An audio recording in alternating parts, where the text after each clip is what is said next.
about the fact of how sick to death I am of motorists just being seen as a way to subsidise incompetent councils that can't balance their books, of local authorities that have got no idea how to raise any kind of money. And if it isn't our council tax that we're being shafted by, it's ridiculous ideas like Merton charging nearly £700 to park near your house.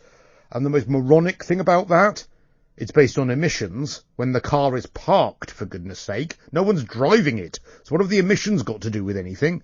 And this idea, well, it's not an idea actually, it's the fact that £60 million has been made on bus lane fines. And that's during 2019, before, of course, they decided to make most bus lanes 24 hours. Why? Because a 24-hour bus lane cures COVID. Didn't you know? Yeah, it does. It's amazing the way that it cures COVID.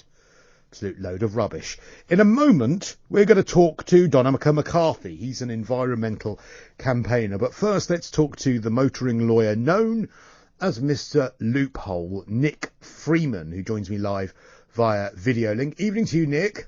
Good evening, Christo. I mean, am I wrong? You are a lawyer in motoring. You've seen probably everything when it comes to fines and when it comes to parking fines, bus lane fines.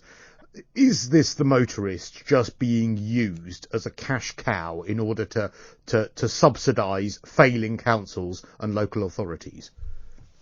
In short, yes, I think there's a great deal in that. The motorist needs to put his car somewhere. It's an easy source of revenue. They tend to be responsible. They tend not to want to fight. They tend to just pay up quickly. It's a lesser fine and try and move on with their life. I mean, you mentioned the bus lanes saga. I think Manchester actually has the highest number of bus lane fines of anywhere in the country. And of course, there was something like last year, 2 million fines were issued. Now that clearly isn't people that all the bus lanes are monitored by cameras.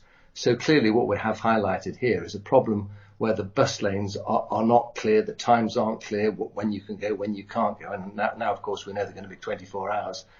So it's people making innocent mistakes and just not having the stomach to fight it. They roll over and they just pay the fine, and it's easy cash. £60 million, as you rightly say, was raised, I think, last year, but by the motorists for the councils, and the councils are looking for revenue, aren't they?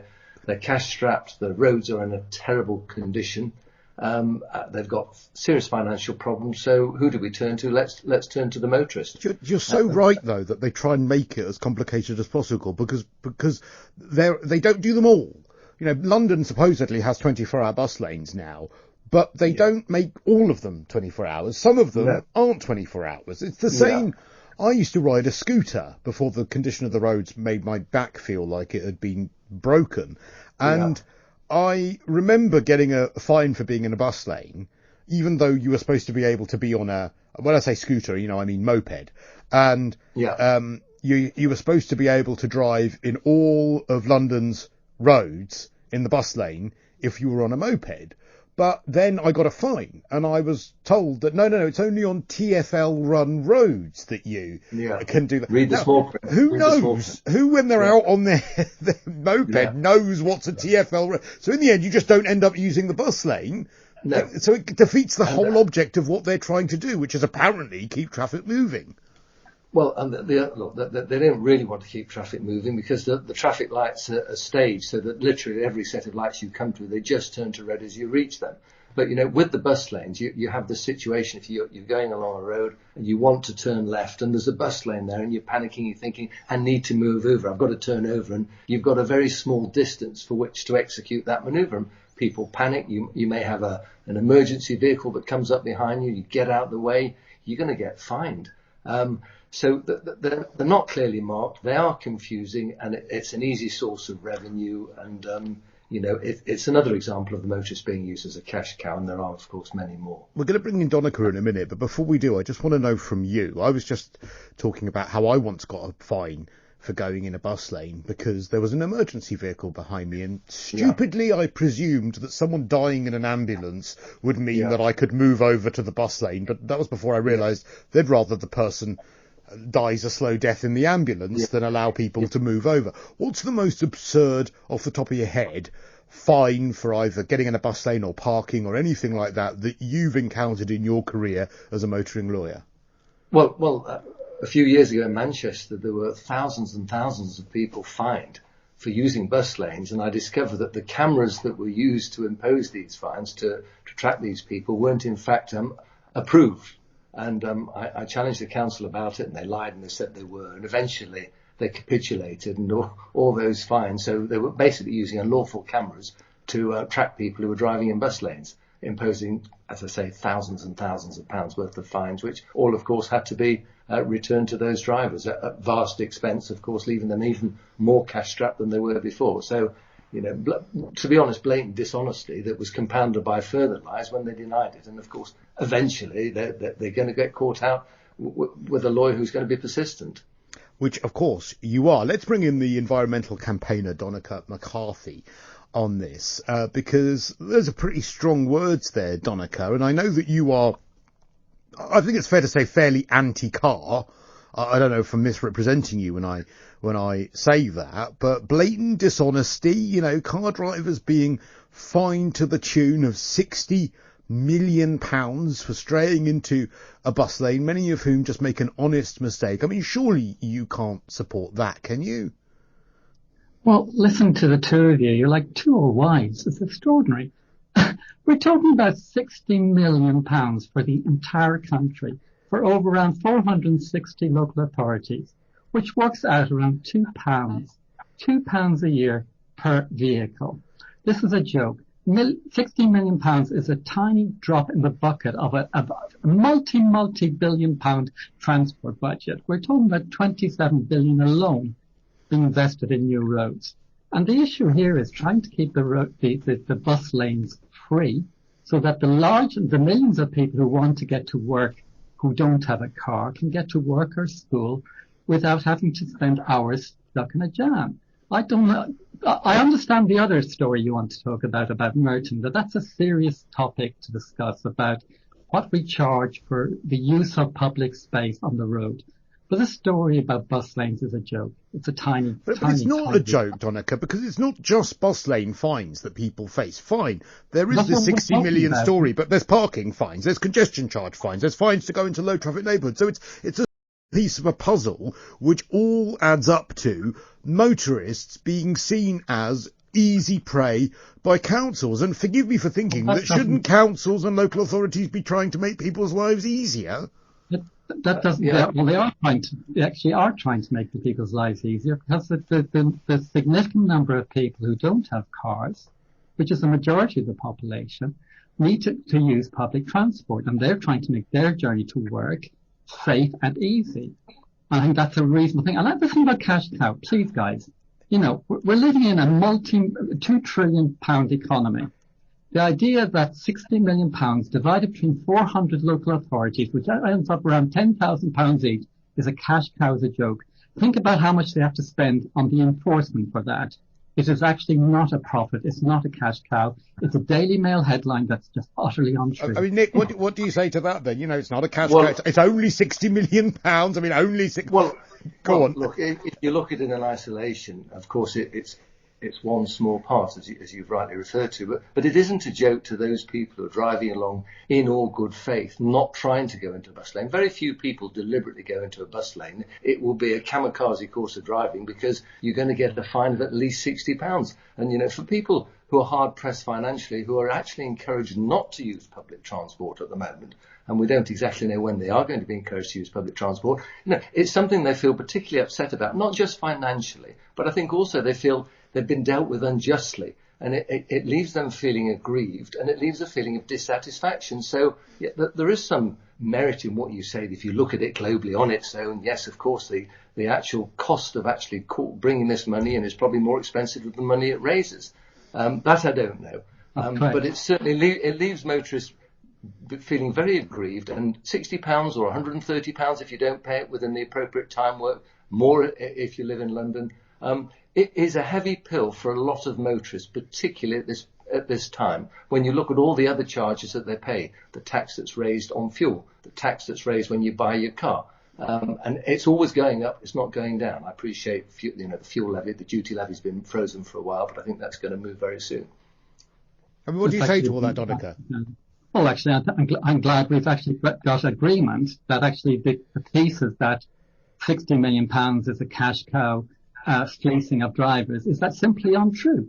Yeah, but we're not just talking about this in isolation, Donnachadh. There are many Okay. other, as Nick just outlined. They're quite happy to take your money and profit from you actually buying the vehicle. And then there are many other fines aside from bus lane fines. This is a part of it, but there are many, many fines that drivers end up paying. The road signs are deliberately confusing. The layout of roads is deliberately confusing. The layout of bus lanes is deliberately confusing. Are you genuinely saying that that isn't deliberate to try and get some sort of profit?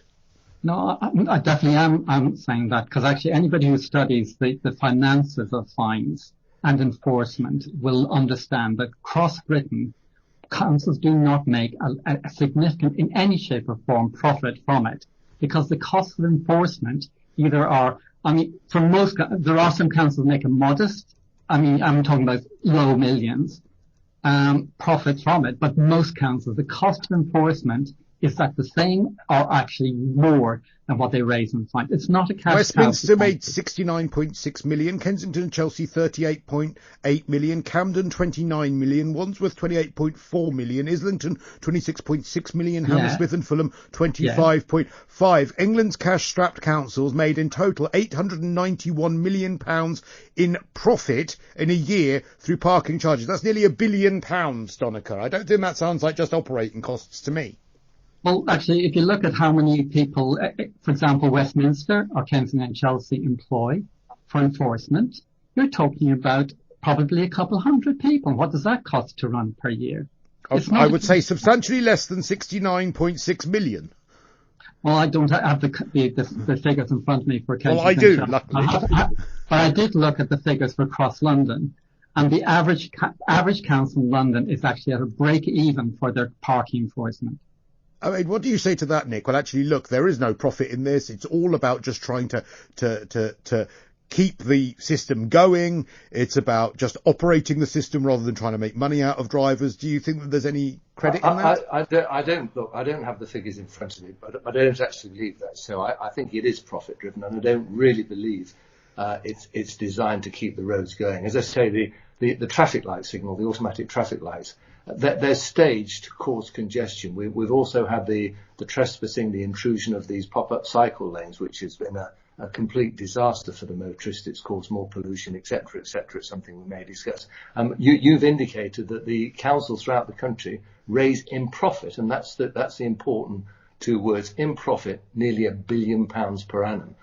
So yes, there are high administrative costs, and of course there are people employed, and it provides a wage for a living family, so there's a benefit from that perspective. But of course they make money out of it, and if they didn't make money out of it, I'm quite confident they wouldn't pursue the motorists with the degree of zealousness and vigour that they actually do.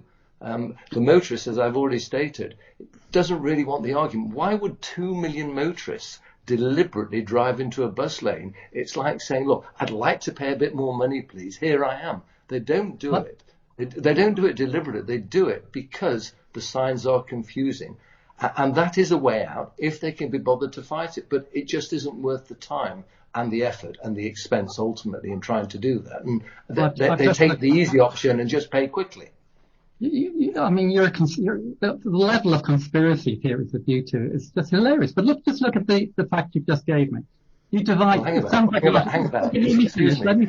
Christo and I have never spoken before, so I don't know how. We've never, Donnachadh, we've never spoken about conspiracy theories in our entire lives. The things you have outlined around 3 or 4 in the last 5 minutes. The idea that you're designing roads deliberately to confuse drivers is a joke. The idea that people are doing that I'm not saying it's deliberate. I'm not suggesting it's deliberate. I'm just saying they are confusing. They are confusing. You said and they're inadequate. We're designed to create congestion. Yeah, they do. No, I'm talking about traffic lights. The traffic lights are deliberately designed to turn to red at every stage. Yeah, they are. I mean, do you not agree, Donnachadh? Have you never driven around London and seen the way that the traffic lights are phased to go to red? So you get through one green set and then immediately, I know when I take my journey home from here, I'm telling you now, there are certain traffic lights that I know the moment that they go green, the next set ahead will always go red. There are other lights I know that once they go red, the ones beyond them will go green, because they are all phased and timed to make sure that the traffic doesn't flow freely. We've also seen, as we've mentioned before, and as Nick just mentioned also, when you add that to a 24-hour bus lane and cycle lanes that are condensing the amount of road space for vehicles, you don't need to be Einstein to think, well, look, this is about trying to create congestion and conditions in which motorists are more likely to be fined. Do you not think that that's a fair thing to say? Just one point before we move on to that. Your point about the profit, I just want one last final point on it. The figure you quoted of 800 million sounds a lot across the country, but I just nearly 900 million. But go on. Well, I'll round it up to $1 billion, okay, to make it fair. Is that all right? Yes. Round it up to $1 billion, but if you've got around 500 local councils across the country, divided by 500, you end up with £2 million profit, which is buttons from most councils in terms of their overall budget. This is not a profit-driven profit. It is actually trying to deal with what you've talked about now, which is trying to encourage people to move to more sustainable transport so that they're not impacting on the rest of society. Yes, we want our bus lanes to enable people who haven't got cars so they can have convenient journeys that are reasonably priced to get to work so that it doesn't impact on the cost of the rest of society. Because what we haven't spoken about today, we've only talked about the pensions and pest costs. We haven't talked about the impact on health. We haven't talked the impact on congestion. We haven't talked the impact on climate. We haven't talked about the impact on safety. And so those costs on people's lives and in disability and ill health have to be addressed. And that's why councils like Merton are trying to raise costs for diesel cars, old diesel cars, in their parking fees. I mean, Nick, has Donnachadh got a good point there? I mean, yes, Merton, they're raising these costs so that therefore if you've got a more polluting vehicle, I mean, I think it's slightly moronic that they're doing it for a vehicle when it's parked. But that aside, it is all part of what is being seen as a less than subtle nudge to try and get many drivers to face so much inconvenience by owning a car, trying to get from A to B in their car, that they will then be encouraged to try and use a different method of transport. Maybe taking the bus, maybe using a bike. There's no question that part of the reason behind these charges is to disincentivize car ownership. Absolutely right. But whether that is a viable proposition, I question. There are millions and millions of car drivers in the country, and it may be that certain families or certain people can manage on public transport, when we're out of COVID and the restrictions that are currently in place. But for many people, they need to have a car. They need to travel around at work. Public transport just does not provide that situation. And when you start saying to people, I'm going to fine you very heavily if you have a particularly pollutant type of car, it's important to remember they've already been, when they pay their vehicle excise license, they're taxed in relation to the pollution that vehicle produces. So the first point is it's double taxation, which I think is unfair.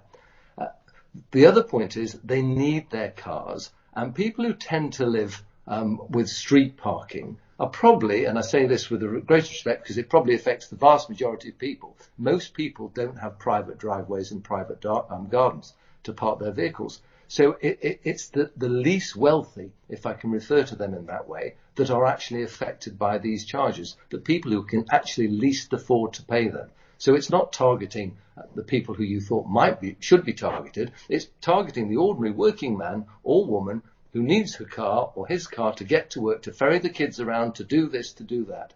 A car is a very important tool for our working life, and at the moment there isn't an infrastructure in place that caters for people who need to travel about. It does deal with certain aspects of city life, I grant you that, but for that in my view is for the minority of people, and for the majority of people. That's not true. Why do you say that's not true, Donnachadh? Because he's actually talking, I don't know where Nick lives. Do you live in London? No, I don't. Well, okay, the fact in London is the majority of people don't have cars. Two-thirds of women in London do not have a car. Okay. We have, those people need to be catered for, and those people are paying a massive price for the third of people who do drive around with cars and who take trips, because two-thirds of trips in London are not done by car. We live in a city of 9 million people. They can use public transport. Let me finish my point, because actually I think it's important. We're talking about a city with 9 million people, that if everybody lived the lifestyle you describe, the city would clog up and the amount of people dying would be... Well, not if they opened the road, Donnachadh. And isn't Nick right in saying that actually those people who are wealthy and have lovely carriage driveways or garages that they can store their cars in, they're not going to be affected by this. And I've definitely read a report, Donnachadh, to say that actually when it comes to trying to reduce car use, it's actually women who are disproportionately affected, because many women need the car to go and get the children from school. I don't want to give any kind of, sexist stereotypes here, but sometimes some of the more menial tasks like the shopping and the like will fall at the hands of the mum in the household, and it will be them that suffer. A car is a vital tool. A car is a vital tool for the majority. Not for 2/3 of women in London who don't have them, and for the poor in London. There's one point about, there is a valid point you make. You have made a valid point about the lower middle class people who have cars on the roads. But my response is twofold. First of all, the real poor people, the 20% of people in London who we regard as really poor, none of them have cars, and they pay a huge price with blocked roads, with pollution and blocked roads that their buses can't get to work. All right. Okay, Nick, I'll give you because we've interrupted you a couple of times, Nick. So I'll give you the final word. What would you like to say to this? I want to make the point that I agree with you that the rich get away with it. And what I would suggest the solution to that is that we should charge the price for them for their car parking off-road as well. Oh my word! I mean, my God, that you want to charge people to park in their own driveway? Sorry, Nick, go on. What do you say to that, Nick? I'm sure that's round the corner. The fact is this: look, cars are here to stay. Public transport is here to stay, and so are bicycles, and they're all growing. And we need to share road space, and we need to come up with some plan that works for the masses, works for everybody. And if sensible people get together, then that can happen. And I agree. I think drivers need to be at the table for those conversations, and increasingly they are not. But I really appreciate both of your time tonight. That's Nick Freeman, the motoring lawyer known as Mr. Loophole, Donnachadh McCarthy, also environmental campaigner. Thank you to you both. Well, you've been calling in your droves.